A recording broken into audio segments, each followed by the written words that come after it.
Buenas a todos. Ante todo, yo quería decir que yo no ataco a las personas cristianas, ni mucho menos. Yo ataco la ideología cristiana, yo ataco el argumento cristiano, ataco a la lógica cristiana. Entonces no quiero que ningún cristiano se sienta ofendido, ni mucho menos. Luego, siguiendo de esto, también estoy de acuerdo con filosofía. Lo que queremos aquí enfrentar son los dos tipos de lógicas. ¿Cuál se sustenta más a la realidad? ¿Cuál se sustenta más a la lógica interna y externa humana? Y nada, a partir de argumentos claramente y nada de sentimentalismos. Esa sería mi introducción. Vale, yo voy a empezar entonces definiendo lo que es verdad. Algo es verdadero y decimos que algo es verdadero cuando se fundamenta con lo actual, se funda con lo que sería un modo de ser. Voy a poner un ejemplo que es científico. Por ejemplo, nadie va a dudar y nadie va a objetar de que el glomérulo es la unidad funcional del riñón. ¿Por qué? Porque no es algo subjetivo, porque existe en la realidad, porque tiene unidad, porque tiene límites, porque se lo distingue de otras estructuras del riñón y del cuerpo, y porque tiene una teleología o una finalidad, que es filtrar la sangre. Entonces, esa es la verdad, como la defino, ¿no? ¿Cómo estudiar la verdad? Pues hay varios métodos. Entre ellos está el método biológico, que es el método de las ciencias duras, que es el método científico, y está el método filosófico, ¿no? Que da los presupuestos que utiliza el método científico. En este caso, yo puedo decir que el glomérulo es real porque estoy presuponiendo un realismo ontológico. Yo puedo decir que el glomérulo tiene límites y se diferencia de, en este caso, otras estructuras como puede ser la pelvis renal o como puede ser el túbulo proximal, porque precisamente estoy presuponiendo el concepto de unidad. También estoy presuponiendo el concepto de sustancia, entre otros conceptos filosóficos que me ayudan a describir el ser del ente. Entonces, en ese sentido, el cristianismo, ¿no? Se corresponde con esa realidad, dado que se puede demostrar la existencia de una causa primera, un fundamento ontológico, un ser supremo que tiene el amor por esencia, que tiene el ser por esencia, que no tiene composición metafísica, etcétera, y que es el que nos ha dado la existencia y que nos da la existencia. En ese sentido, ese ser que nos da la existencia, ¿no? Tiene procesiones en su esencia divina, y luego voy a ver si Ayman comprende esto. Y esas procesiones son la intelectual y la procesión de la voluntad, las cuales nos da como resultado un ser supremo, ontológicamente trino, ¿no es cierto? Una trinidad, que no son tres dioses y que fundamenta todo lo real. En contraste con el Islam, ¿no es cierto?, que no se corresponde con esa verdad, porque si nosotros hacemos un recorrido muy rápido por la doctrina islámica y la creencia islámica, por ejemplo, si nosotros tomamos la creencia del salafismo, vamos a ver que Dios tiene mano, por lo tanto no puede ser omnipotente. Si tomamos la creencia del asharismo, vamos a caer en un teísmo de propiedades, que no es la simplicidad divina, que acabo de demostrar que es el fundamento de toda realidad, de manera muy escueta, ¿no? Obviamente, para no alargar el debate. Y si más aún tomo el coranismo, que dice que solo el Corán es el único que me puede determinar cómo es Dios o describirme a Dios, porque Dios se revela a través de ese libro, el Corán en este caso, y de manera que caigo en un ontologismo. Así, el único que se corresponde con la realidad de forma proporcional es el cristianismo y no el islam. Entonces, adelante.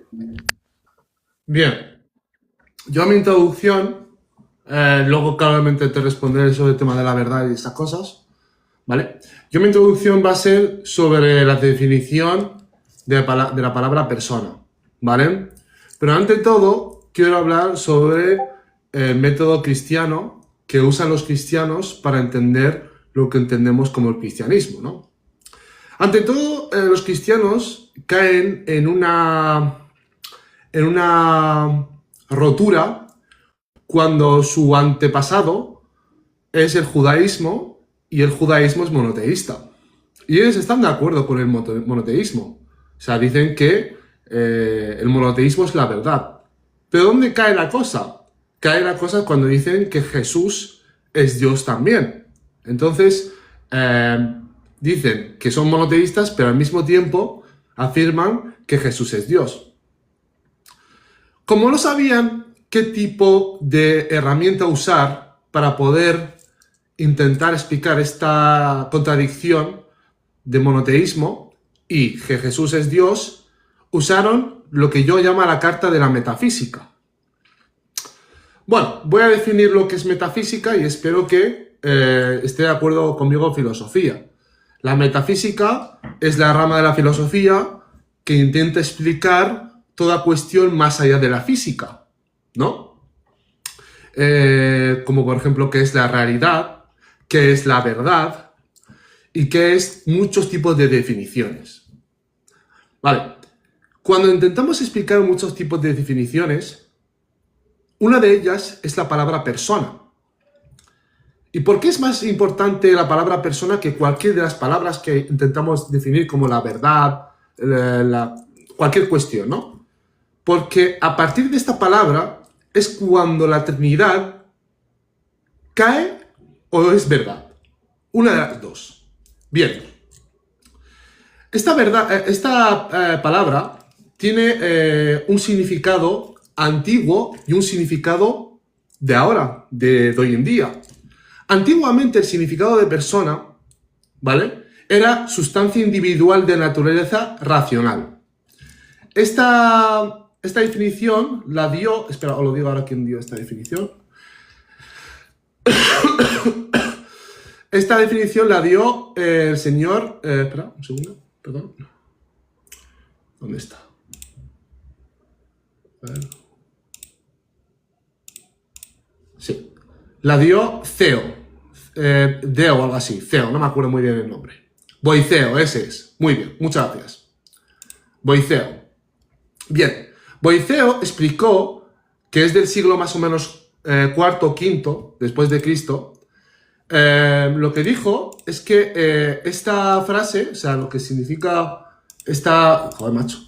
Esta definición de persona, sustancia individual de naturaleza racional, significa que existe por sí misma, que es numéricamente una y que no es un modo ni una cualidad. Lo que significa que si tenemos, por ejemplo, Mohammed, Josué y Ana, tenemos una persona de cada una y una sustancia individual de cada una. Lo que significa que el Padre es una persona, que Hijo es otra persona y que Espíritu Santo es otra persona. O sea, ya no es como dice el cristianismo, que son un Dios, sino que son tres dioses, porque son racionalmente diferentes. Lo que pasó es que pasó el tiempo y parece ser que esta definición no estuvieron de acuerdo con ellos los cristianos. ¿Por qué? Porque les hacía caer en el politeísmo y no el monoteísmo que ellos creían, ¿no? Y trajeron otra definición diferente donde dicen que la persona no es sustancia, sino relación subsistente. ¿Vale? Entonces, ¿qué significa esto? Que ser padre de alguien, o sea, que persona es ser padre de alguien, o ser amigo de alguien, o ser mayor que alguien. Eso es lo que significa ser persona. O sea, que si no hay ninguna relación, no existe la persona en sí. Y es así como pueden hacer que la Trinidad sea racional en algún momento, porque si no, no es racional. Pero de todo esto, yo no estoy hablando de la definición ni la Trinidad. De todo esto tanto es necesario definir la palabra de persona para poder no recaer en el principio de contradicción de que 3 es 1? Esta es la primera pregunta que te hago. ¿Tanto es la objetividad de hacer diferentes definiciones de la palabra persona para que 3 sea 1? ¿Por qué no tomáis la definición primera? ¿Por qué no tomáis la definición de Boiceo? ¿Por qué no tomáis cualquier definición de persona? ¿Por qué tiene que ser metafísicamente esa definición? Y lo segundo, si no te acepto esa tesis, esa definición de metafísica, ¿podrías explicarme la palabra persona de otra manera y que encima no recaiga el principio de contradicción 3 contra 1? Ese es mi primer argumento. Si quieres puedo seguir o puedes seguir tú también. Como quieras. ¿Quieres que siga? O sea, que responda hasta ahí o quieres terminar la idea. Yo tengo más argumentos. Yo si quieres te digo otros argumentos y luego tú me respondes y luego yo te respondo a tus argumentos también. Vale, entonces termina. Vale, perfecto. No hay problema. Entonces, ya hemos dicho el primer argumento, el argumento de persona, de la definición de persona. Vamos al segundo argumento. Cada persona es plenamente Dios. Los cristianos afirman que cada persona, o sea, el Hijo, el Padre y el Espíritu Santo, son Dios. Bien, o sea, A es Dios, B es Dios y C es Dios. Si A es igual a B es igual a C, entonces A y B y C son lo mismo. Pero es que al mismo tiempo te dice que el Padre no es el Hijo y el Hijo no es el Espíritu Santo. O sea, no son plenamente Dios y hay más de un Dios. No hay una tercera opción lógica. Problema, plenamente pierde el sentido o rompe el monoteísmo. Palabras castellanas. Ellos te dicen que A es igual a B y es igual a C. Pero al mismo tiempo te dicen que A no es igual a B ni B es igual a C. Entonces la palabra plenamente, ¿qué? ¿También tenemos una definición diferente de ella metafísicamente? Pues la primera pregunta que te hago sobre este tema. Quiero que me definas plenamente según vuestra metafísica. Y si no, este punto también rompería el monoteísmo cristiano. Siguiente argumento. Vale. Dice, si A es igual a A y A es igual a B, entonces todo lo que es A es B. Pero Muhammad no es... Muhammad es Juan. Pero luego digo que Muhammad no es Juan. Ahora, mira la Trinidad. El Padre es Hijo. El Hijo es Dios. El Padre no es el Hijo. Formalmente sería A es Dios, B es Dios, A no es B. Esto viola el principio de identidad de Dios. O sea, que los dos significan lo mismo, pero al mismo tiempo no significan nada de ello. Es como el punto anterior. Defíneme qué es plenamente, para que podamos entender plenamente. Porque si no, no lo entendemos en ningún momento.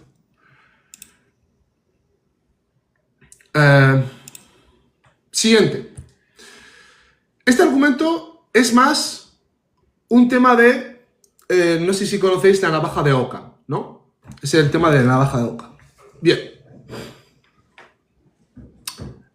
Os voy a dar dos modelos. Modelo A. Dios es uno, sin divisiones internas, sin personas múltiples, absolutamente simple. Modelo B. Una sustancia, tres personas, relaciones eternas, distinción interna reales. Si os digo, ¿cuál modelo gana? ¿El A o el B? Lógicamente, gana el A. ¿Por qué? Porque no necesita ni definiciones externas, ni definiciones internas, ni un tipo de definición metafísica para romper una contradicción lógica. Sin embargo, el A es todo lo contrario. Todo es una simpleza y todo es directo, sin necesidad de explicar nada metafísico. Siguiente argumento. Los cristianos, cuando les preguntas este tema y profundizas con ellos, o sea, te metes hasta el tope, ¿no? Llegan a decirte muchos, no, es que en realidad es un misterio. ¿Seguro? ¿No sería una contradicción que no sabéis explicar y por eso le llamas misterio? Un ejemplo muy claro. Un misterio es algo como surge la conciencia qué hubo antes del Big Bang, pero una contradicción sería, ¿este círculo es cuadrado? ¿Es A no es lo mismo que A al mismo tiempo? ¿Dios puede dejar de ser Dios en algún momento? ¿Dios, siendo todopoderoso, puede hacer que tenga un Dios superior a él mismo? Todas estas cuestiones son claramente ilógicas, preguntas estúpidas, preguntas que no se le puede preguntar a un ser superior que llamamos Dios. No podemos decir, ¿en algún momento Dios puede dejar de ser Dios? ¿O Dios puede hacer que sea creación de otro Dios, siendo Dios el superior? Entonces, ¿por qué a estas preguntas le llamamos ilógicas? Pero al mismo tiempo decir que Dios son tres no es ilógico. Y no solo eso, decir que un ser eterno ha muerto tampoco es ilógica. O decir, por ejemplo, que un ser eterno, siendo superior al universo, se transporta. O que su propia conciencia no está al mismo tiempo en su sitio. Por ejemplo, Jesús sabemos que murió crucificado, pero al mismo tiempo, cuando murió, fue al infierno. ¿Su conciencia no estaba en los dos lados al mismo tiempo? ¿No es todopoderoso? ¿No lo sabe todo? Apúntalo. Bien, otra de las afirmaciones cristianas es que Dios necesita ser trino para ser amor. ¿O me equivoco? Si me equivoco, me lo dices luego. Consecuencia de por qué salió el Hijo es para ser amado, para ser amor. Un ejemplo humano, solamente humano. Yo puedo amar aunque esté solo. Yo puedo amar a una persona sin que esa persona exista en mi vida. O, aunque no tenga relación eterna, ¿yo puedo amar o no puedo amar? La pregunta es, ¿por qué necesita Dios, siendo todopoderoso, tener a un hijo para ser amor? Y creo que voy a finalizar esta argumentación con que la Trinidad no es un misterio que supera la razón, sino una formación que entre la tensión con los principios básicos de la lógica y la metafísica. Al contrario del Islam, que realmente no viola ningún principio de la lógica. Todo es simpleza, es uno y no hay relación ni externa ni interna. Y nada, por aquí. Muchas gracias por escucharme y te voy a escuchar yo a ti ahora. Nada, verás, el lenguaje es limitado. Entonces nosotros, cuando predicamos algo de un sujeto, en este caso yo digo Ayman es bueno y digo Dios es bueno, tengo que aclarar el sentido, porque no puedo predicar de Dios lo mismo que una criatura, ¿no? Eso es lo primero. En ese sentido, el hecho de que nosotros digamos de Dios las cosas que decimos de Dios, omnipotente, omnisciente, omnisapiente, se debe entender que lo decimos de forma análoga, ¿no es cierto? Porque si nosotros diríamos de forma unívoca, entonces diríamos algo, una blasfemia, ¿no? Ayman es bueno, tal y como Dios es bueno, de manera unívoca, ¿no? Y si nosotros decimos no podemos predicar nada de Dios, entonces caeríamos en el equivocismo. Por eso el cristianismo utiliza un lenguaje análogo, eso es lo primero. En ese sentido, como utiliza un lenguaje análogo a tu objeción de la definición de persona, ¿no es cierto?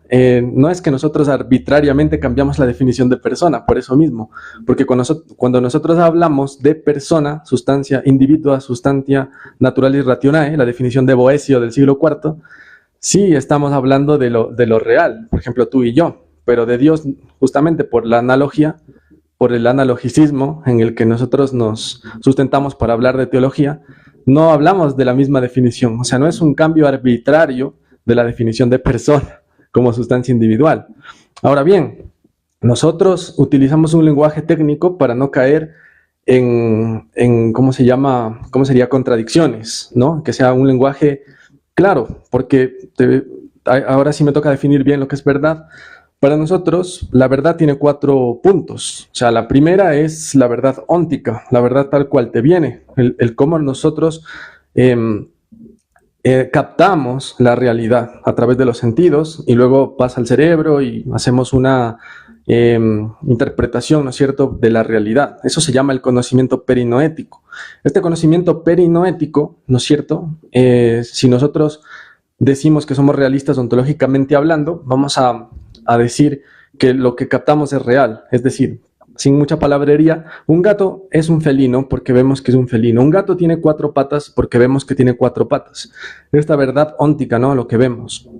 De ahí tenemos el segundo nivel, que es la verdad como aletheia, ¿no? La verdad como aletheia, como desocultamiento. Y vemos que el gato tiene órganos, tiene sistemas, tiene sentidos, y entonces vamos descubriendo esa verdad en el ente, en la verdad ontológica. Luego adecuamos nuestro intelecto a esa realidad, la verdad como adecuación, el adecuatio, intellectum ad rem, ¿no?, de Tomás. Y finalmente el discurso, que justamente es el tema, ¿no?, el cómo expresamos esta realidad, el cómo, como diría Heidegger, el cómo describimos el ser del ente, cómo transformamos en lenguaje el ser del ente, ¿verdad? Entonces, de Dios, ¿no es cierto?, no podemos hablar de una forma a priori, ¿no? Porque nosotros no captamos a Dios con nuestros sentidos. Entonces nosotros a Dios lo predicamos o decimos las cosas de Dios a posteriori. Entonces eso es muy importante porque nosotros cuando decimos esencia divina, no estamos diciendo tal cual yo diría la esencia de Ayman, que es la esencia humana que estoy viendo. Yo a Ayman te estoy viendo, a Dios no le veo, ¿sabes? Entonces lo veo del efecto a la causa. Entonces yo puedo describir a Dios o predicar de Dios en 3 maneras. La vía de la causalidad, la vía apofática o de la negación y la vía catafática, ¿no? Entonces, eso es otro tema. Pero al tema de la esencia, que tú dices, tienes que definir persona y haces ver como que nosotros damos una definición arbitraria para no caer en contradicciones, no, sino que justamente Dios, la esencia divina, no la conocemos a priori y esa es la explicación. De ahí a tu segunda objeción de que si en la Trinidad hay 3 seres, 3 esencias, por lo tanto, no hay una esencia, por lo tanto hay triteísmo. Ahí la definición que estás dando implícita de esencia es un set de atributos, un set de características, un set de personalidades, un conjunto. Pero nosotros, justamente como hacemos metafísica, nosotros vemos que los objetos tienen un ser, lo que les hace ser, una esencia precisamente que les hace ser. Por ejemplo, un humano es racional, si no tiene la racionalidad no va a ser humano. La esencia es lo que le hace ser la cosa y que no sea otra. En ese sentido, cuando nosotros hablamos de esencia como ustedes, como si fuera un concepto, un conjunto de atributos, vamos a caer en esas contradicciones tipo Jesucristo tiene dientes y el Padre no tiene dientes, por lo tanto no son la misma esencia. Eso no es así, porque precisamente los conceptos pueden venir a la mente de diferentes maneras, porque el ser es unimúltiple. Te pongo un ejemplo con el sol. Si yo digo, voy a hablar del sol en modos distintos, digo, el concepto del sol, estrella del sistema solar. El concepto de sol, cuerpo celeste. El concepto de sol, estrella. No es que hayan 3 esencias, sino que estoy hablando de la misma esencia, el sol. Pues lo mismo con Dios. Cuando nosotros hablamos de esencia divina, estamos hablando del mismo ser, del mismo ser, ¿no?, de la misma esencia. Entonces, ¿por qué Jesús es Dios? Por una consecuencia ontológica, porque acá hablamos ya en plano teológico.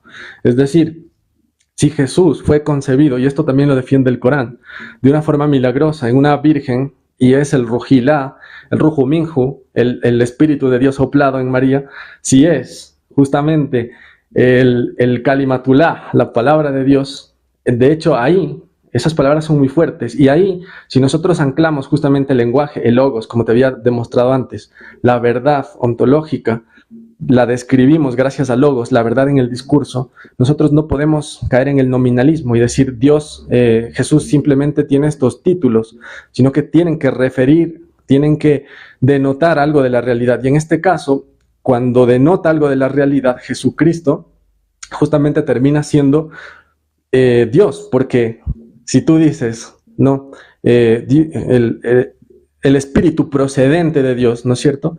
Si tú dices proviene de Dios, ¿en qué sentido proviene? O sea, si vamos a anclarlo ontológicamente, o es Dios mismo, o justamente es una creación más, ¿no? Es algo soplado dentro del útero de María, ¿ya? Entonces, si es algo soplado dentro del útero de María, como defiende el Corán, ¿no? Entonces ya no es hijo de María incluso, porque simplemente es algo creado de facto, ex nihilo, ¿no es cierto? Entonces, el Corán tiene que hacerse cargo de las afirmaciones que hace, porque al anclarlas a una ontología caen contradicciones. Y lo vuelvo a repetir, una muy sencilla. Si Jesús es el Rujo Minhu, el espíritu soplado en el útero de María, es una creación ex nihilo, y ya no le podrías llamar Ibn Maryam.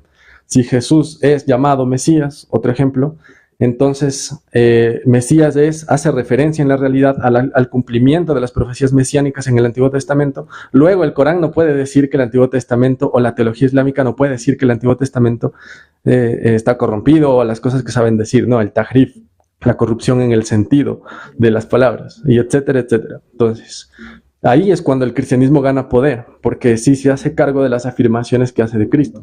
Si fue concebido en una virgen, entonces es Dios por consecuencia ontológica. Y eso ya te había hablado el anterior debate, que te había puesto el ejemplo de una silla. Un tronco de madera que no tiene forma es moldeado por el carpintero. Asimismo, Dios, como causa eficiente, moldea a María, que es la causa material. Y ahora sí yo puedo decir, ontológicamente, Cristo es el Hijo de María, porque justamente ha sido la carne de María asumida por el Espíritu. Y esa carne de María asumida, ¿no es cierto?, vendría a ser la causa material, que subsiste en la naturaleza divina. Así como una pared blanca no deja de ser pared, asume el color. Y esos son ejemplos del libro de Tomás. Entonces, no es algo ilógico. Ahora bien, si nosotros hablamos de principios lógicos, ¿no?, la Trinidad no viola ningún principio lógico, ya que hay que hacer una diferenciación entre lo que psicológicamente a ti te parece más aceptable, porque no necesita mucha explicación, y algo que realmente es verdad. Y te pongo una analogía muy sencilla. Newton, la física de Newton es muy sencilla, pero no explica mejor la realidad que la física de la relatividad de Einstein, porque la física de la relatividad ya toma en cuenta muchos otros parámetros que Newton no toma, como lo es la curvatura espacio-tiempo, etc. Yo no soy físico, pero es un ejemplo.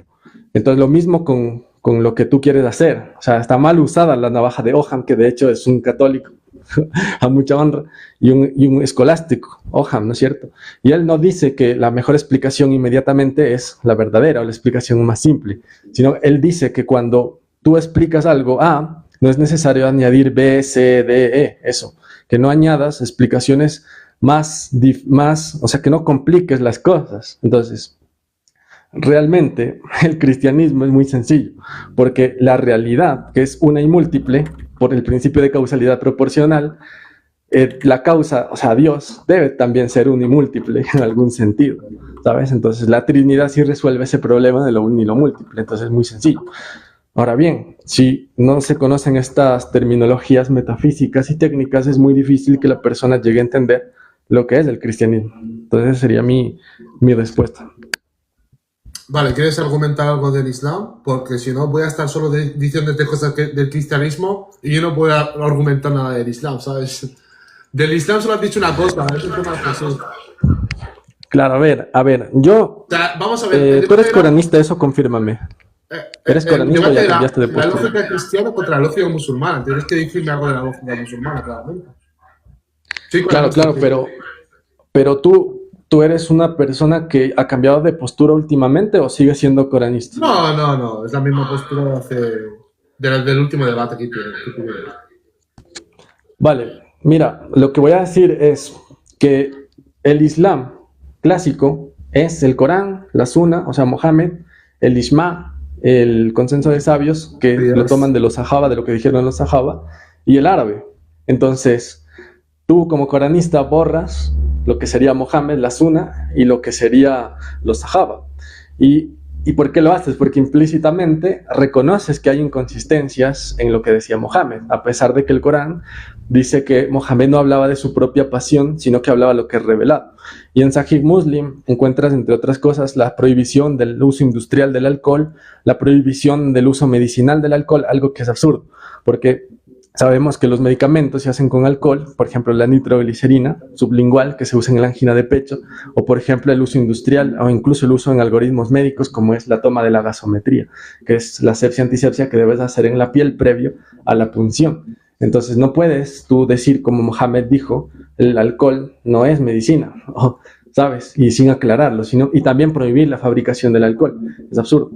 Entonces tú estás negando el Ijma, que es el consenso que dice está prohibido fabricar alcohol, estás negando, al ser coranista, el uso de los hadices, porque sabes que Mohamed no hablaba realmente una revelación, porque fallaba muchísimo, y este del alcohol es un ejemplo. Hay otro de las palmeras, que Mohamed se equivocó en cuanto prohibió hacer ciertos injertos en las palmeras datileras y todas murieron y la cosecha se malogró, y Mohamed dijo, es que en las cosas mundanas ustedes tienen más conocimiento, a mí pregunten más de teología. Entonces tú niegas también los hadices por esas inconsistencias y solo te quedas con el Corán. Entonces yo creo que implícitamente tú ya niegas una gran parte de lo que es el Islam en general.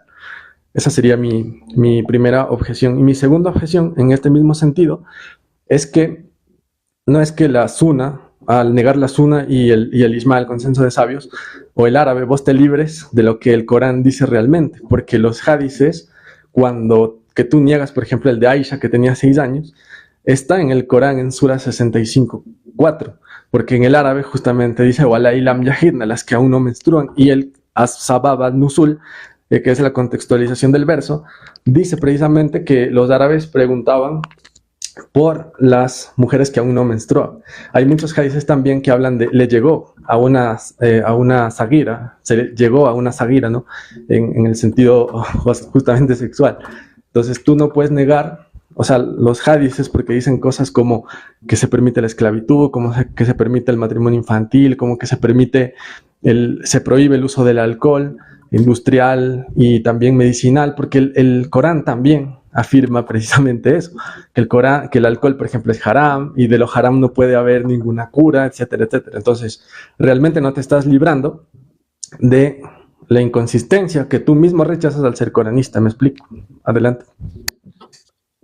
Bien. Gracias por las respuestas. Pues digamos, voy a responderte a tus respuestas primero del cristianismo y yo luego te respondo el tema islámico. Vamos a ver. Lo único que me has hecho ahora antes, ¿vale? Pero voy a volver al punto, aquí. Lo único que me has hecho es que cuando te di el argumento de la definición de persona de Boecio, es que no me acuerdo del nombre, Boecio ahora sí, Boecio, Boecio, bueno, como sea. Me negaste esa definición a partir de una explicación argumental de que sustancia no puede ser Dios, por tal, cual. Pero me dijiste que tenéis la definición de persona como persona, persona no es sustancia sino relación subsistente, ¿vale? Esta es la definición de persona hoy en día en el cristianismo para que se pueda mantener la Trinidad sin que caiga un principio de contradicción. Bien, no me has dicho cómo habéis sacado esta definición. Lo único que me habéis dicho es, como no entendemos a Dios, como Dios no es como Eimen en sustancia y en esencia, porque tú me conoces, pero al no conocer a Dios no sabemos cómo definirlo, ¿vale? Entonces, ¿por qué dais esta definición? ¿Por qué esta definición? Date cuenta que Jesús sale, o sea, el Hijo sale a partir de que Dios es todo amor. Entonces, cuando quiere dar todo amor, nace Jesús de ello. O sea, sale Jesús de ello, ¿no? Entonces, me estás dando a entender que Dios era uno y a partir de dos consecuencias, que es el amor y la racionalidad, ¿no? Que es el Espíritu Santo, salen estas dos personas, que es el Hijo y el Espíritu Santo. ¿Pero por qué? ¿Por qué esta relación subsistente? ¿Por qué esta definición de persona? Te vuelvo a repetir. Date cuenta que no te estoy diciendo que habéis puesto una definición arbitraria, que con todo respeto para mí sí lo es. Pero si no lo habéis hecho, ¿de dónde habéis sacado esta definición si no entendéis a Dios? Ni sabéis nada de Dios. Y lo único que podéis argumentar es su existencia. ¿Vale? Luego, otra cosa que no he hablado de ella y creo que tengo que hablar de ella. La metafísica, la filosofía Y cualquier rama de estas, de filosofía metafísica, no demuestra, solo argumenta. Y voy a dar mi argumento. Bien. Yo cuando subí con vosotros os dije que la palabra demostrar no la podéis usar con cualquier cosa. Y te voy a explicar el por qué. Cuando tú demuestras algo matemáticamente, ¿tiene más fuerza que cuando la demuestras con el método científico? No. No existe. Para cualquier científico del mundo. Primero va el método matemático y ya luego el método científico. Y si se demuestra algo científicamente, con el método científico, es más fuerte que el método matemático. O sea, demostrar algo científicamente con el método científico, ¿vale? De observación, probación, todas estas cosas, es más fuerte que el matemático. O sea, intentar demostrar con la metafísica algo que no se puede demostrar científicamente en la vida, no significa una demostración de que existe. Significa una argumentación buena para decir que existe. Y yo creo que tú y yo en este aspecto estamos de acuerdo. Los dos podemos dar argumentaciones muy buenas de la existencia de Dios. Y estamos muy bien. Pero ahora volviendo a la definición de persona. ¿Por qué dais esta definición? Esta es la primera pregunta, porfa, que quiero que me respondas. Luego dijiste el tema de la esencia, ¿no? El tema de la esencia. Que yo, como esencia, me conoces, soy Aimer y tal. Pero no es como Dios. No es como que Jesús tiene muela, pero el Padre no tiene muela, entonces son diferentes. Sino que al tener la misma esencia, son uno. Ya. Pero, como yo dije, con la definición de persona, de Boecio, al tener distinto, voy a decirlo bien para no equivocarme. Al ser de naturaleza diferente, racional, individualmente racional, o sea, Jesús, tú le podías preguntar a Jesús y a lo mejor te responde de una manera diferente al Padre, o te responde de otra manera diferente al Espíritu Santo. O sea, cuando son racionalmente diferentes y se pueden comunicar el uno con el otro, eso significa que cada uno es un ser pensante, una persona pensante. Y al ser una persona pensante, según la definición de Boecio, son diferentes. Entonces son tres dioses. ¿Vale? Entonces, me tienes que explicar primero de dónde habéis sacado la definición de persona, que es la que usáis hoy en día. Y lo segundo, ¿cómo decís que se comunican, o sea, que el Padre y el Hijo se comunican, pero al mismo tiempo son la misma esencia, son lo mismo? ¿Vale? O sea, ¿para qué se van a comunicar? ¿Para qué me voy a comunicar yo con mi Padre si es lo mismo, si soy lo mismo con Él? No tiene sentido. ¿Qué más me has dicho? Perdón, es que lo tengo apuntado. Sí, el tema de que... sí, lo del Kalima y esas cosas de Jesús. Bien, tú dices que al decir, o sea, primero Jesús es un milagro, ¿vale? Que es aparte de María, que es virgen, ¿de acuerdo? Y usas dos versículos del Corán, que es Kalimatuhu wa Ruhuhu, ¿vale? Bien, esto no significa que sea Dios. Esta argumentación no significa que sea Dios, porque en otro versículo del Corán dice, el ejemplo de Jesús para Allah es como el ejemplo de Adam. O sea que Jesús y Adam son muy parecidos. Son los dos un milagro. ¿Por qué Adam no dijimos que es Dios también? Si son parecidos. Los dos son un milagro. Es más, Adam es más milagro que Jesús. Porque Jesús necesitó de una madre. Pero Adam no necesitó una madre. Fue concebido de la nada. ¿No sería Jesús, no sería Adam más Dios que Jesús? Pero otro punto más importante todavía. Decir que Kalimatuhu wa Ruhuhu ya significa que es Dios es falso, porque nosotros también tenemos parte de Ruhullah. Y si no lo conoces, en Surat al-Hijr dice a los malaika, voy a crear un bashar y voy a soplar de mi ruh en ese bashar. Y nosotros somos el bashar y somos descendientes de Adam. O sea, Adam es un Dios y nosotros también somos Dios. No tiene sentido. Y Kalimatuhu Su significado realmente, cuando lo buscas en el Corán, no significa que es algo mágico, sino que cuando Dios dice nace, o sea, es como si yo te digo, por ejemplo, ten un bigote más largo. Kalimatuhu es una acción puesta. Si, como Dios te dice, ten un bigote más grande, pues en el momento tú tienes el bigote más grande. No es que sea algo mágico, no es que Jesús tenía cosas raras, no. Sabemos que Jesús tenía milagros, como Moisés, como Abraham, ¿vale? No como Muhammad. Muhammad es diferente. Muhammad no tuvo milagros. Esto no le va a gustar a los sunnis, pero bueno. No como Muhammad. Pero que Jesús haya tenido milagros no significa que sea Dios, porque Moisés también tuvo milagros. Y además creo que Moisés tuvo milagros más potentes que Jesús. Wallahu a'lam. Entonces, ese es mi segundo punto, ¿no? Que decir que Jesús es Kalimatullah o es Ruhu no significa que sea Dios. Solo significa que tiene algo místico como Adam, como Moisés o como Abraham.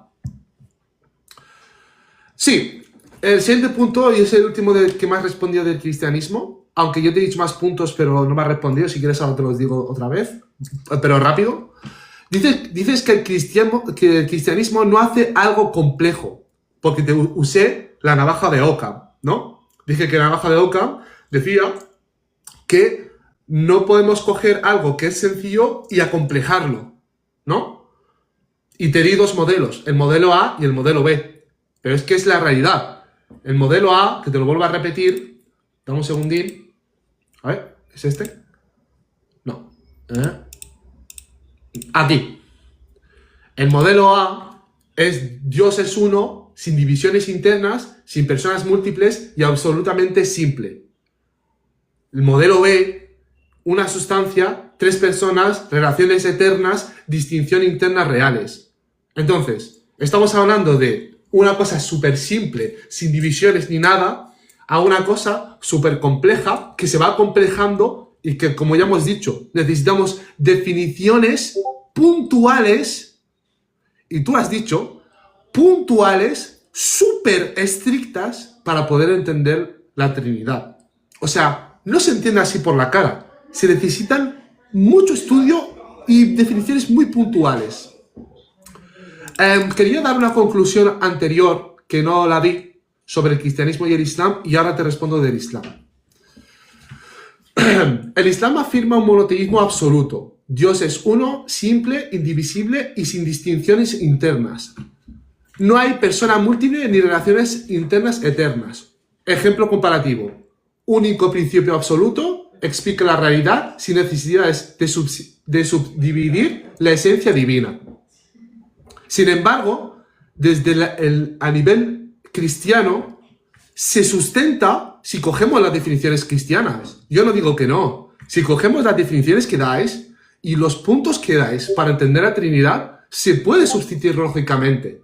Pero, en el momento que empezamos a hacer preguntas, ¿de dónde sacáis las definiciones? Y sobre todo, si estas definiciones concuerdan con la realidad, cae en el principio de contradicción.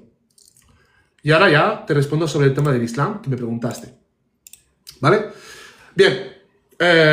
¿Por qué yo niego la sunna? ¿No? La sunna, o sea, el entendimiento del profeta, de los sahaba, jarh wa ta'dil, el entendimiento de los sabios y todas estas cuestiones.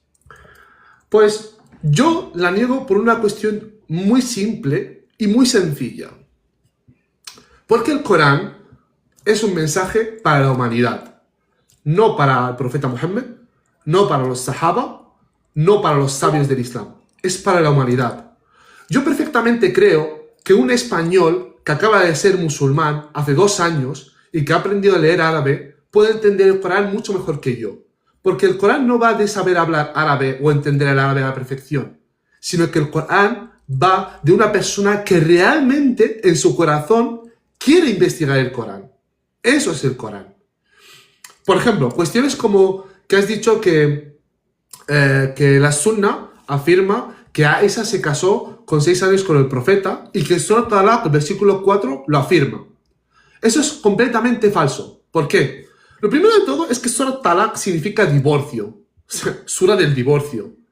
La pregunta es, ¿por qué Dios le va a dar un tiempo a una mujer que nunca ha tenido la regla? Esto es una tontería, es en contra de la lógica. Es como decir, bueno, tú nunca has tenido la regla, pero te voy a dar un tiempo. ¿Por qué? Si nunca se va a embarazar, si no ha tenido nunca la regla, ¿no? Una mujer empieza a poder estar embarazada cuando tiene la primera menstruación. Además, y esto lo he explicado muchas veces, en el Corán, cuando se pasa de nunca tener la menstruación a tener la menstruación, tiene una palabra sobre todo. Y esta palabra está en Sura 4, versículo 6. Al-balgh, la palabra balgh. Yabligu nikah. Yabligu algo. Eso significa que has pasado de nunca tener la menstruación a tener la menstruación. Si Allah quería decir en el Corán, y las que nunca han menstruado, diría, alladhina la yabluguna nikah, o alladhina la yabluguna algo, para saber que han pasado de menstruar a menstruar. Y ya está. Resumidamente, quiero creer en la sunna porque el libro de Dios me basta y me sobra. Ya está. He terminado. Dale, a ver, bro. Yo creo que te respondí todo porque tu argumento fue tipo, como persona es una sustancia individual de naturaleza racional y eso se corresponde con la realidad. Por lo tanto, la Trinidad no puede ser válida dado que hay tres personas, o sea, tres sustancias, por lo tanto, tres individuos, por lo tanto, tres dioses. Entonces, lo que yo te hice fue mostrarte el error puntual que has cometido, ¿vale? De que Dios no puede ser predicado igual que una esencia que se puede conocer directamente. Y puse tu ejemplo. Yo puedo describirte a ti. Tienes dos ojos, tienes una nariz, tienes un cabello. O sea, sabes, pero a de Dios no, porque no lo veo. Entonces, las palabras, yo te dije, son limitadas. Y por eso no es arbitrario el definir mejor la palabra persona y qué se está refiriendo dentro de la esencia divina. Y te dije que esto era porque Dios se podía predicar de tres maneras: la vía de la causalidad, la vía de apofática, o sea, negando las cosas que no pueden ser Dios, y la tercera, que es la vía, ahora no me acuerdo el nombre, pero básicamente dices de Dios lo que es Dios, ¿sabes? ¿Ya? O sea, vía catafática. Sí, pero... Entonces, te había dicho... La pregunta... Ajá, pero déjame decirte, mira. La pregunta es, ¿de dónde habéis sacado la definición de Dios de persona hoy en día? Claro, es que justamente, bro, por eso te dije que el lenguaje es limitado. O sea, no existe un lenguaje para Dios y un lenguaje para ti. O sea, tenemos el lenguaje. O sea, yo puedo decir persona en una criatura y puedo decir persona en Dios. Puedo decir bueno en una criatura y bueno en Dios, que no va a ser lo mismo. Y eso porque te dije, Dios es absolutamente simple. ¿Por qué? Porque Dios no puede tener partes. ¿Por qué? Porque las partes hacen que la cosa dependa de esas partes y Dios no es dependiente, ¿sabes? Por lo tanto, Dios no puede tener partes. Eso es la simplicidad divina. Y se refiere a que no tiene partes tanto físicas como metafísicas. Por lo tanto, no puedes predicar de Dios de manera unívoca. O sea, no puedes usar la misma definición de persona que usas para una criatura como la misma definición de persona que usas para Dios. Tienes que aclarar el sentido. Entonces te había respondido. Y de ahí, no es que no te respondí lo otro, sino que, sí, sino que la construcción de tu argumento se basaba en eso. No, pero ¿por qué decís que persona no es sustancia, sino una relación subsistente? Claro, porque nosotros estamos hablando de la esencia divina. ¿En qué sentido? La esencia divina es lo que hace que Dios sea, ¿no es cierto? La aceidad divina, que se llama el ser divino. Y no es como en la criatura, de que, por ejemplo, yo soy un compuesto metafísico de materia y forma, de sustancia y accidente, de ser y esencia. En Dios, su ser es su esencia. En Dios no hay materia y forma. En Dios no hay sustancia y accidente, ¿sabes? Por eso cambiaba la predicación en Dios de la palabra persona, cambiaba la definición. Eso, te pongo un ejemplo, el que pone Tomás. Cuando tú piensas, en la cuestión 28 de la Suma Teológica, el artículo 2, cuando tú piensas como persona natural, yo estoy pensando ahora mismo... Artículo 2 como si me lo conociese, cabrón.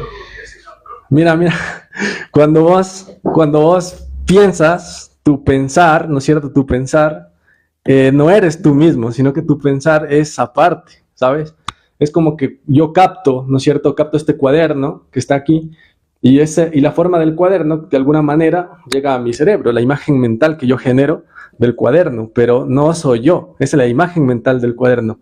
En Dios, como ya presuponemos una simplicidad divina en donde su ser es su esencia, Dios es el ser por esencia, entonces el pensamiento en Dios produce, justamente genera o procede de él una imagen tan fuerte que le llamamos Padre, Hijo, Espíritu. Si te pongo un ejemplo mucho más sencillo, tú cuando captas un árbol, ¿no es cierto? Cuando captas un árbol, no lo captas en su unidad, sino que tu mente tiende a multiplicarlo, ¿sabes? Es más fácil entender árbol en su definición multiplicada, ramas, hojas, tallo, frutos, ¿sabes? No captas en sí la unidad del árbol, ¿sí? Lo captas en partes. Tu mente tiende a multiplicar las cosas para poder captarlas. Por ejemplo, el ser humano. El ser humano, cuando vos dices, ¿qué es un ser humano? Es una sustancia que es racional, pero tiene esferas bio, psico, socio-espirituales. Ahí se entiende mejor lo que es la sustancialidad humana, la sustancialidad como unidad y como multiplicidad. Pues imagínate en Dios, pues lo mismo, no es que sean las procesiones de la esencia divina, no es que sean reales en Dios, a eso es a lo que me refiero, sino que son la forma en cómo nuestro modo de captar las capta, valga la redundancia. O sea, nuestra mente es la que multiplica a Dios, pero Dios es uno en esencia, ¿sabes? Y solamente se distinguen en su origen. Cuando Dios piensa, ya te digo, se genera esa imagen. Cuando Dios conoce, se genera el logos. Luego logos asume la materialidad de María, porque son ya misterios teológicos. O sea, todo está correlacionado. Pero o sea, no es algo así como... Perdón. Es que, vamos a ver, vosotros habéis sacado la definición de persona. ¿Puedes bajar el micrófono un momento? Es para que no se escuche doble. Muchas gracias, perdón. Vosotros decís, o sea, yo entiendo todo lo que dices, que me has explicado que nuestra mente tiende a multiplicar y tal. Podríamos debatir ese tema, pero vamos a alargarlo para nada. Pero, ¿por qué una relación subsistente? ¿Por qué decís que la persona depende de que exista una relación en todo momento con algo exterior a él? ¿Vale? Porque así es como definís a Dios, a persona. Y así es como definís que Jesús y el Espíritu Santo y el Padre sean Dios al mismo tiempo. Porque se relacionan entre los tres. ¿Por qué? O sea, ¿por qué Dios no puede ser uno?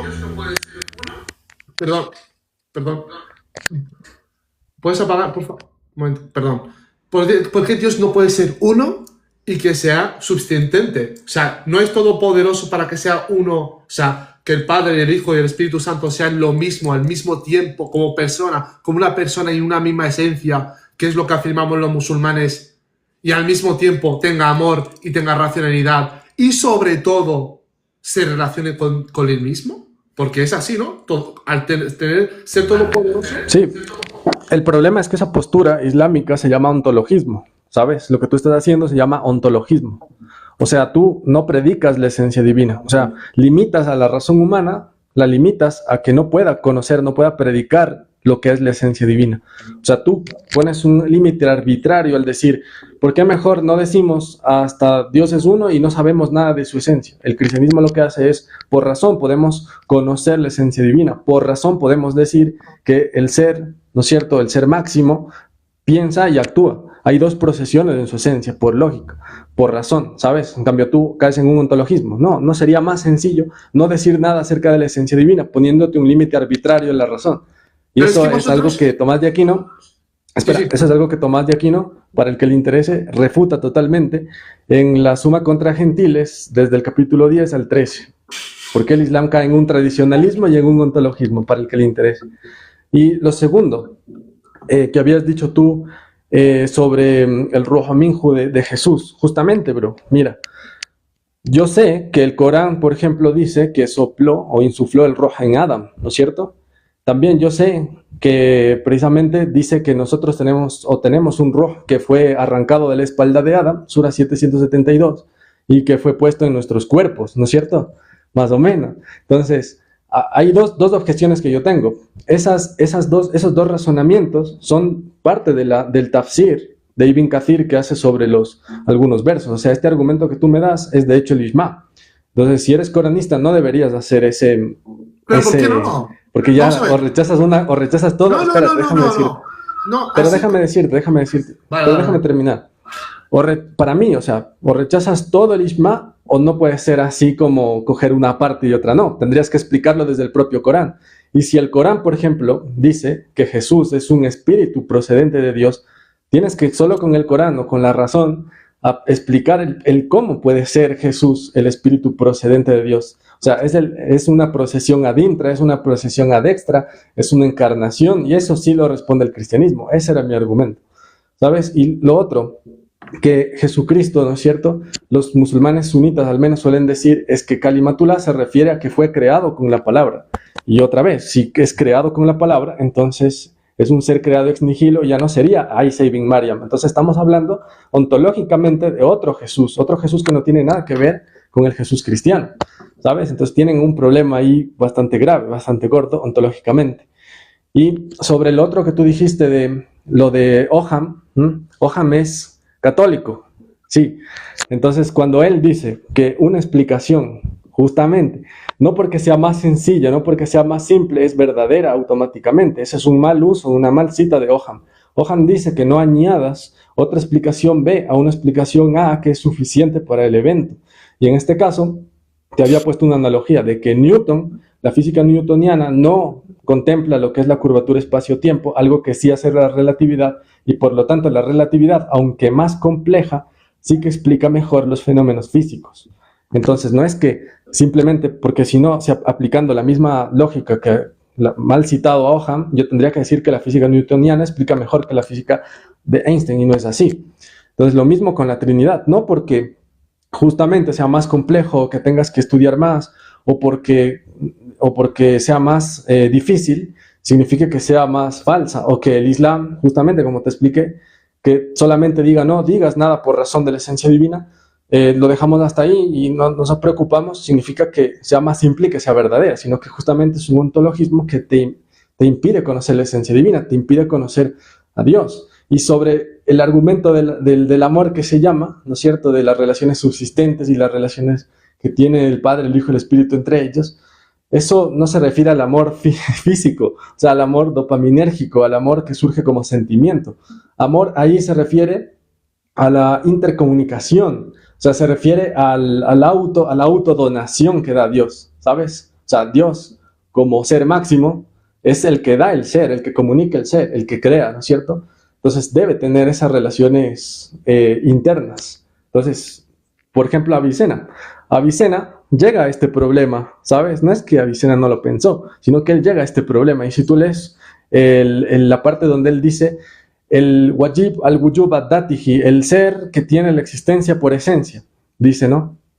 Este ser piensa, ¿ya? Pero Avicena, para no caer en un binitarismo, o en todo caso en un protocristianismo, dice que este pensar en Dios se da ad extra, hacia afuera, y le llama inteligencia primera, ¿sabes? Y esa inteligencia primera luego es la que crea una inteligencia segunda, y así, una sucesión de inteligencias que van sosteniendo ontológicamente la realidad, ¿sabes? Entonces no es que los pensadores musulmanes sean ajenos a saber que Dios como ser máximo tiene que pensar, y ese pensar es la procesión intelectual, ¿sabes?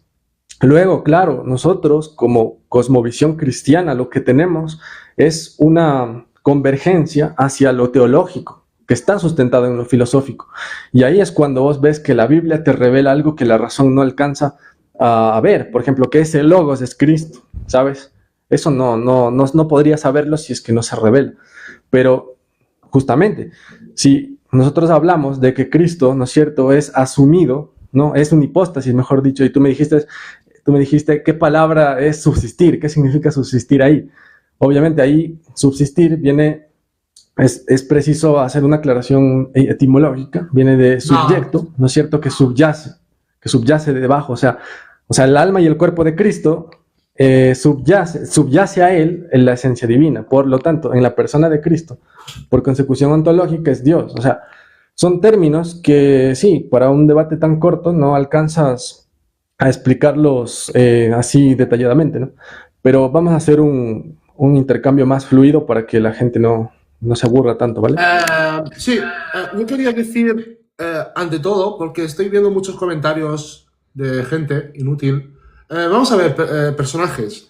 Si pretendéis que yo ataque a filosofía como persona, aunque yo esté en contra de filosofía o yo tenga problemas con filosofía personalmente, eso es un debate de teología, un debate de de algo en lo que creemos cada uno, ¿vale? No voy a debatir, no voy a hacer como muchas personas, tanto cristianos como musulmanes, atacarlo personalmente o decirle, eres una mierda, porque te estás poniendo, ¿por qué estás empezando a temblar? Filosofía, no tiembles, hombre, no tengas miedo. No, bro, eso no lo hago yo, ¿vale? Si queréis ver eso, os vais a otro debate, yo no lo voy a hacer, ¿de acuerdo? Y supongo que filosofía tampoco lo va a hacer, ¿vale? Entonces, si no os gusta el debate, podéis ir a tomar por culo, con todo el respeto del mundo.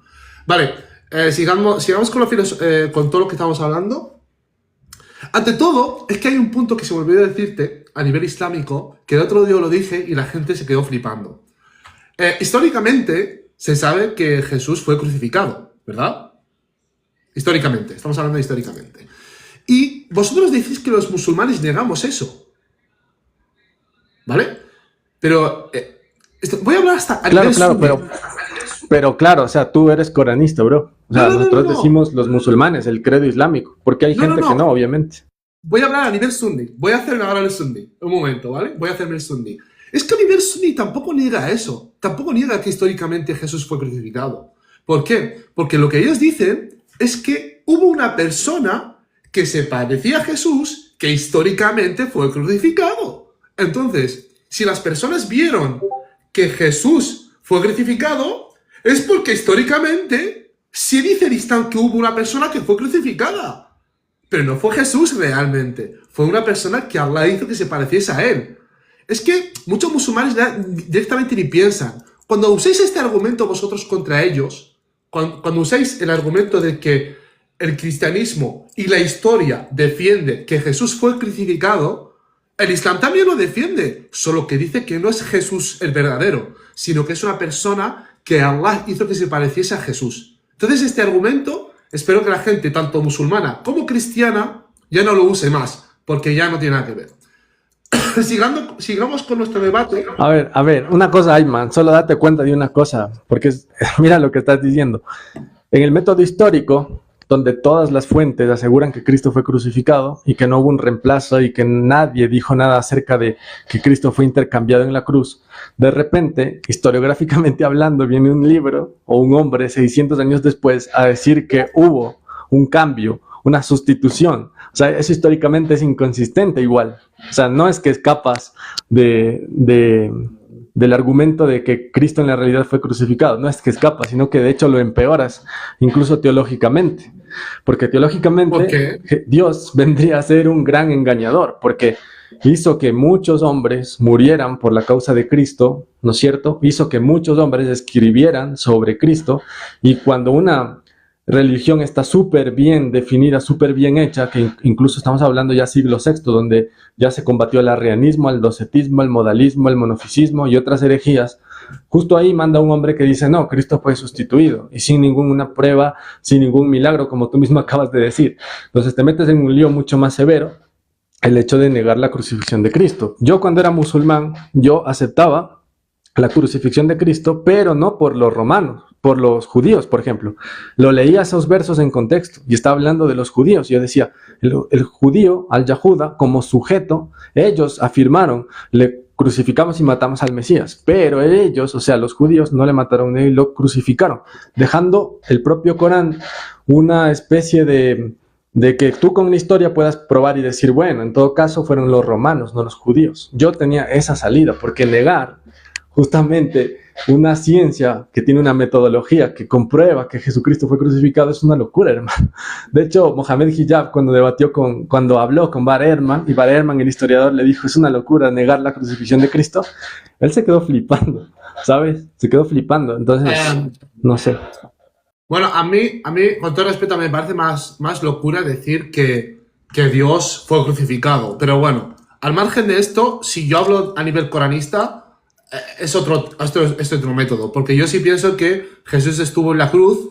Ahora, que el motivo de su muerte fueron los judíos o los romanos o la crucifixión en sí, es otro tema, ¿vale? Porque, bueno, te podría sacar los versículos, pero si quieres otro día lo hablamos muy bien, ¿vale?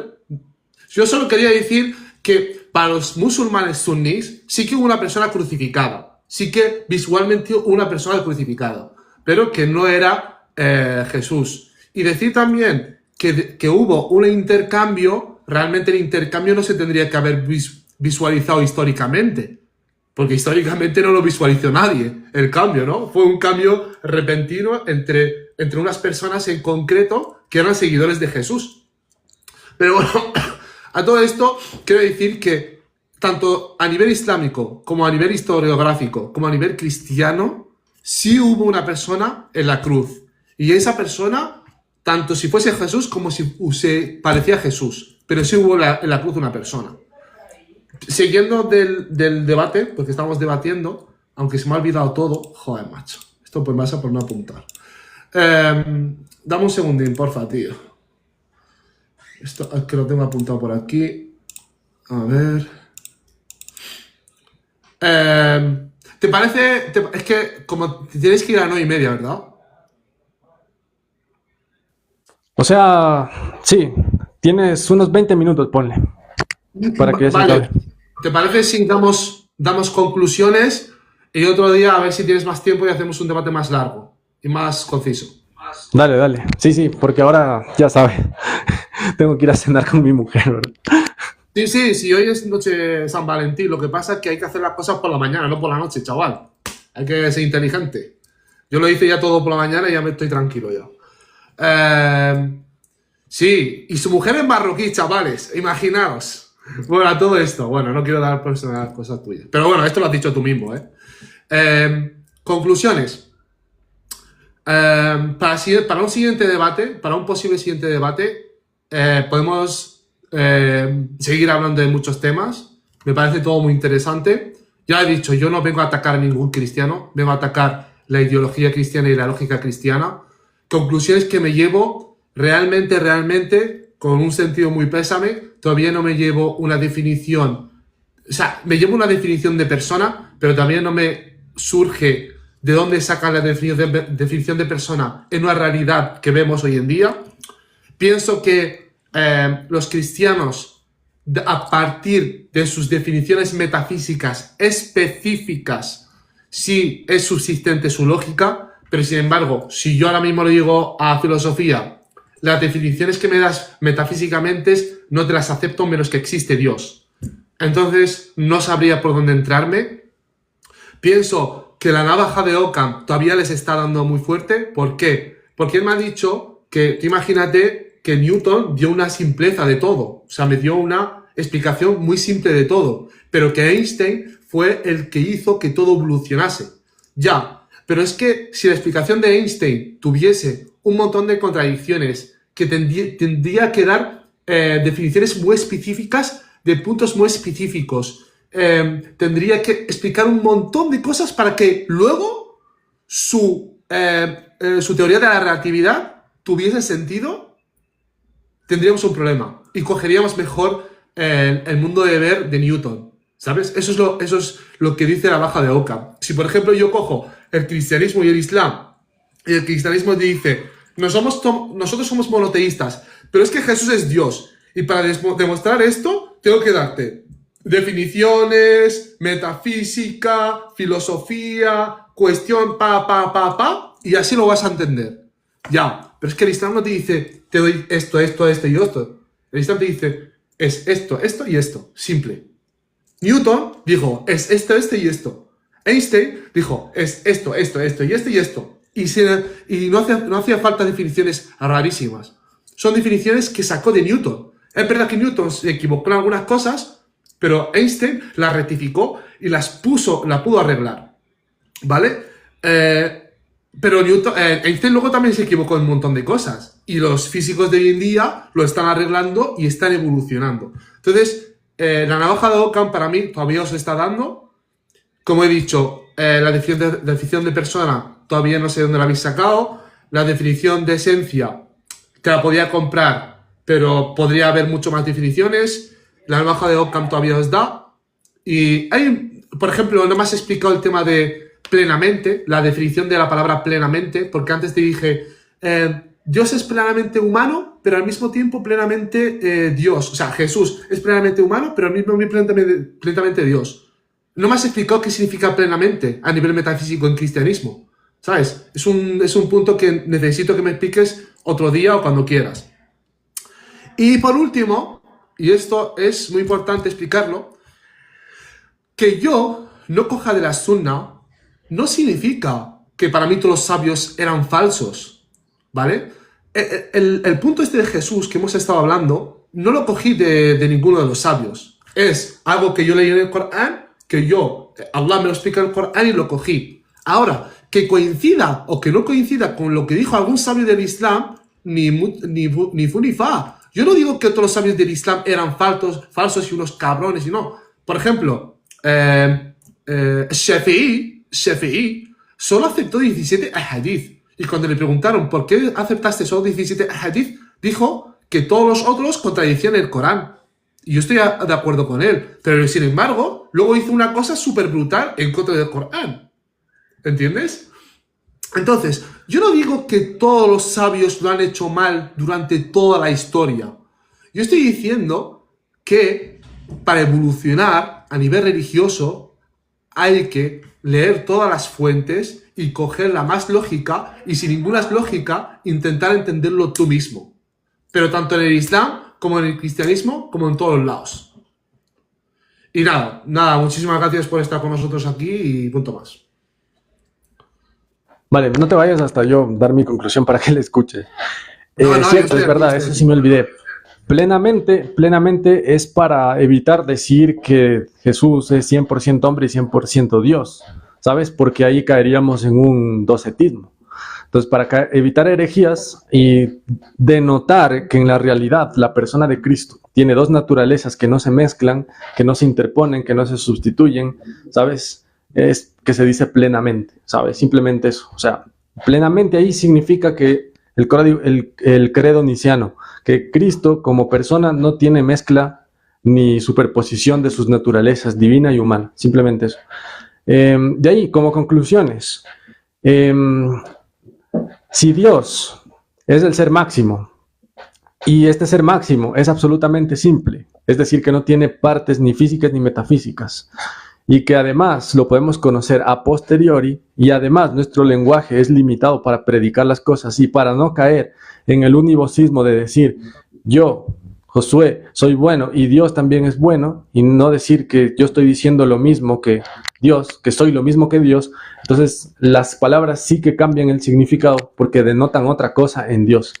En ese sentido, persona en Dios no va a ser lo mismo que persona. En ese sentido, esencia en Dios no va a ser lo mismo que esencia en humanos. Entonces, literalmente eso. Sobre las cuestiones del Corán, que ¿qué sería? Tus exégesis coincidan con lo que dicen algunos sabios, y que por eso, en este caso, coincidió lo que dice Ibn Kathir con lo que tú dices, y que tú tengas un método personal, digamos, para interpretar el Corán, para mí no supera el método Usul wa Tafsir, que sí es un método, ¿cómo se llama? Es un método que tiene partes, que tiene procesos, que tiene exégesis que van al árabe, que tiene pasos para seguir, ¿no? Es una metodología como tal, y negar eso a mí me parece absurdo, en el sentido de que se niega una ciencia, ¿sabes? La ciencia del hadith, la ciencia del Corán, la ciencia del árabe. Entonces, dar interpretaciones personales simplemente porque no te parecen lógicas no es un argumento válido, sino que realmente ahí el problema lo tiene el Corán, porque como tú mismo lo has visto, si los sahaba le preguntaron a Mohammed, ¿cuál es el periodo de espera para las que aún no menstruan? Y Mohammed dijo, el periodo de espera es, y tú dices, no, es que está hablando del divorcio. Entonces el problema acá lo tiene Mohammed, porque no supo, no se dio cuenta justamente lo que tú sí te das cuenta, de que las mujeres que no menstruan no se pueden quedar embarazadas, y de ahí buscarle otra explicación que permita o te permita seguir siendo musulmán para no aceptar esa contradicción en el Corán o ese error. Eso ya me parece más un criterio personal, ¿sabes? Tuyo, que cualquier persona que lo admita y que sea consecuente va a dejar el Islam, ¿sabes?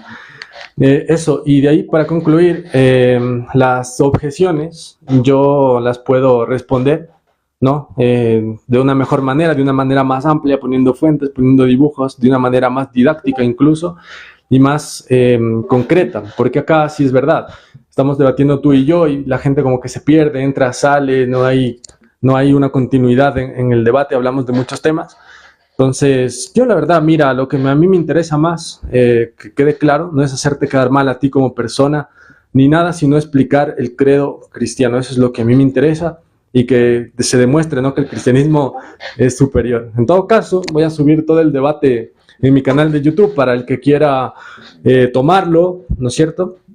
Y yo sí me voy a permitir coger tus preguntas y explicarlas didácticamente, ¿no?, para que las personas puedan entender. Entonces eso sería todo y nada, bendiciones a todas las personas que nos acompañaron y Ayman, bendiciones a ti también. Yo te veo mejor, más cerca del cristianismo que otra cosa.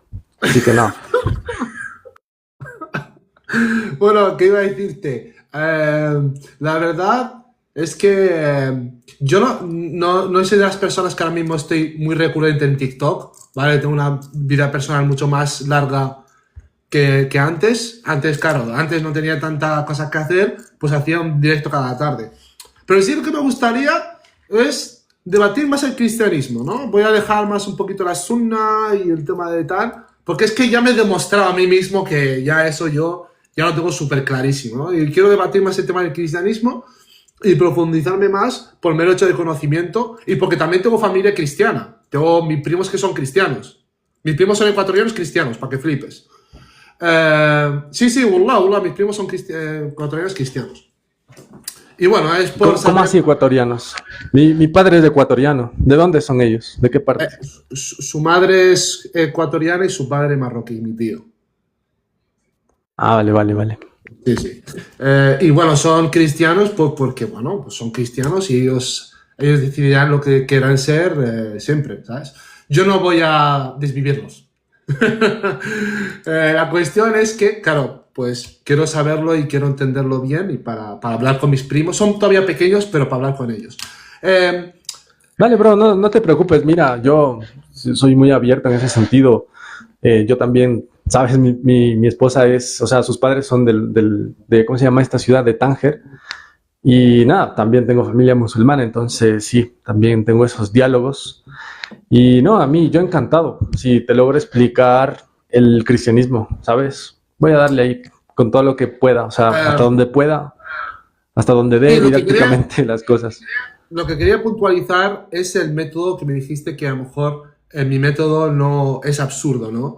No, o sea, yo no interpreto el Corán. Yo lo he explicado muchas veces, pero yo no interpreto el Corán en ningún momento. Yo lo único que hago es coger versículos y enlazarlos. Ya está. Eso es lo único que hago. Yo nunca me vas a coger, me vas a decir, no, es que este versículo realmente no significa esta cosa, significa otra cosa. No. Yo te voy a decir que este versículo significa esto, porque el otro versículo dice que es esto de esto. Esto es lo que hago. Y tengo una metodología. Claro que tengo una metodología.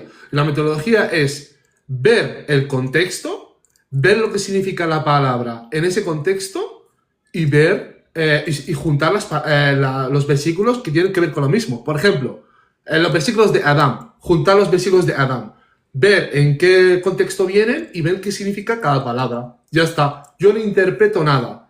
Y además, el PDF que hice, te termino este. Oye, bro, no, una pregunta, porque si tú dices que utilizas la contextualización, por ejemplo, en Sura 8, en Sura 9:60, habla de que puedes dar a los que tienen el corazón inclinado una parte del zakat.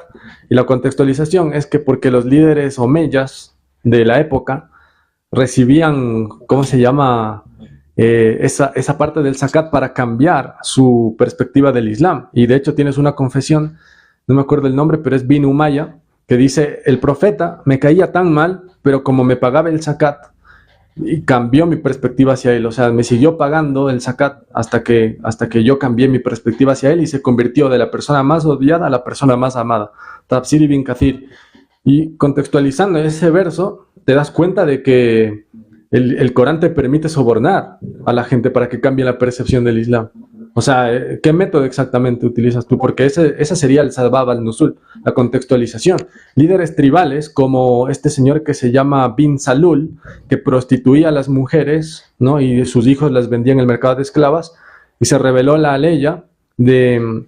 No prostituíais a las esclavas, pero no se prescribió un castigo frente a Bin Salul, y él incluso fue llamado...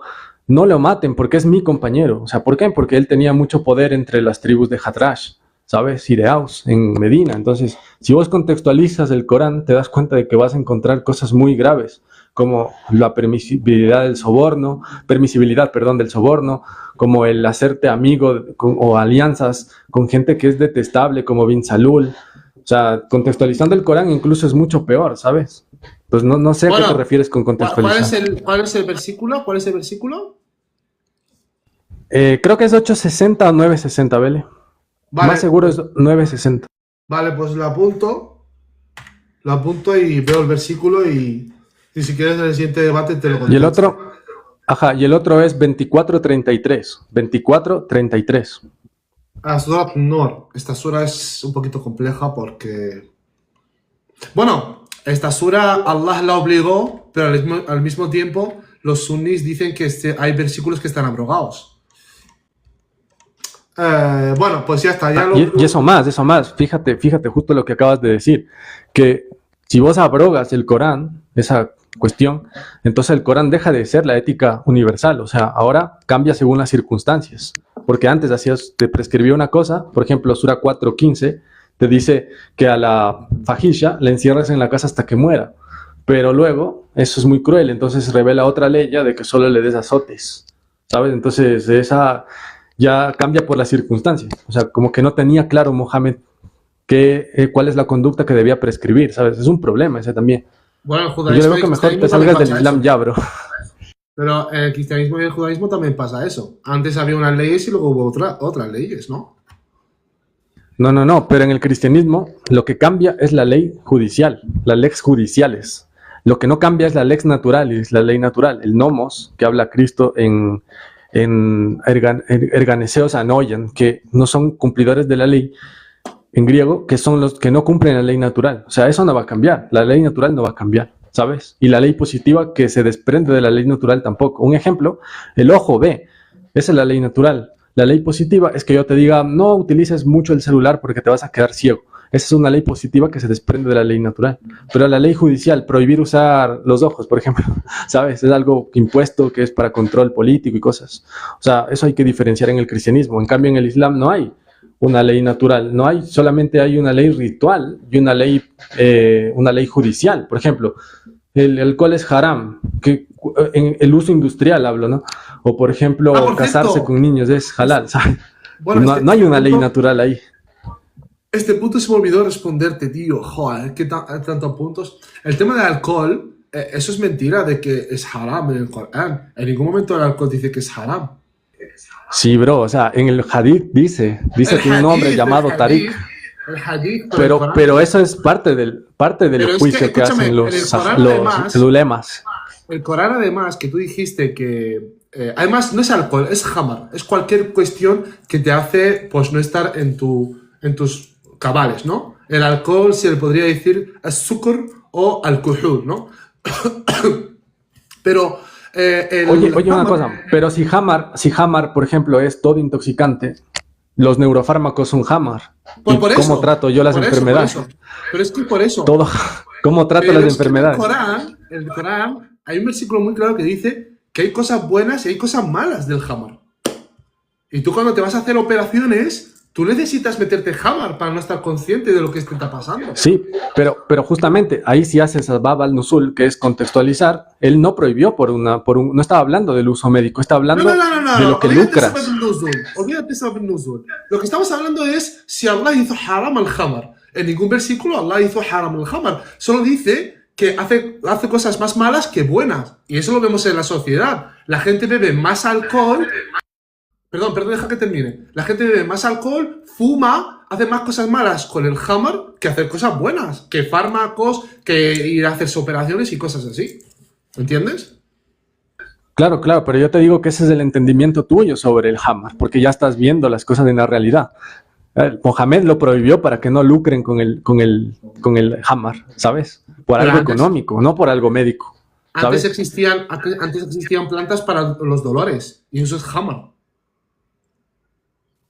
Claro, por eso te digo, o sea, complicado. Pero, bro, tengo que irme. Pero para la próxima. Pues nada. Muchas gracias. Bendiciones.